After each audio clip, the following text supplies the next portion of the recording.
యామిని వాళ్ళ అమ్మా నాన్నలతో మాట్లాడుతూ ఉంటుంది. ఇంతలో రాజు చాలా కోపంగా యామిని దగ్గరికి వచ్చి, "నేను ఎక్కడికి వెళ్తున్నానో నీకు ఎలా తెలుస్తుంది? నన్ను ఫాలో అవుతున్నావా ఏంటా?" అని చెప్పేసైతే నిలదీస్తూ ఉంటాడు. ఆ మాటలు వినగానే అక్కడ ఉన్న యామిని అయితే ఒక్కసారిగా షాక్ అయిపోతూ ఉంటుంది.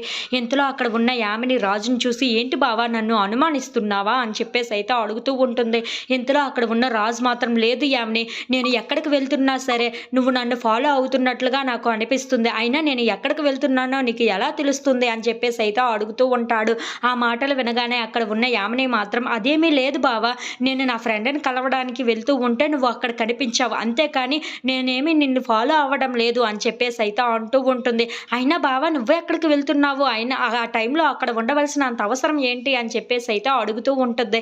ఆ మాటలు వినగానే అక్కడ ఉన్న రాజు మాత్రం, నాకు చాలా పనులు ఉంటాయి. అవేవో చూసుకోవడానికి వెళ్తున్నాను. కానీ నువ్వు నన్ను ఎందుకో ఫాలో చేస్తున్నట్లుగా నాకు అనిపిస్తుంది. యామిని, నేను ఏ పనుల్లో ఉన్నా సరే, నా పనులు నన్ను చేసుకో నువ్వు. నువ్వు మధ్యలో దూరి నన్ను ప్రతి దానికి డిస్టర్బ్ చేయకు" అని చెప్పేసైతే చాలా కోపంగా అక్కడి నుండి వెళ్ళిపోతూ ఉంటాడు. ఆ మాటలు వినగానే అక్కడ ఉన్న యామిని మాత్రం, "నిన్ను ఎలా వదిలిపెట్టేస్తాను బావ? నిన్ను వదిలిపెట్టేదే లేదు. నేను ఇదంతా చేసింది నిన్ను పెళ్లి చేసుకోవడానికే కదా! నిన్ను ఎలాగైనా పెళ్లి చేసుకొనే తీరుతాను. ఈ గతం గుర్తు రాకుండా నేను చూసుకుంటాను. అది నాకు నమ్మకం" అని చెప్పేసైతే అనుకుంటూ ఉంటుంది. ఇంతలో అక్కడి నుండి రాజు మాత్రం చాలా కోపంగా యామిని దగ్గర నుండి వెళ్ళిపోతూ ఉంటాడు. If you like this video please like, share and subscribe friends.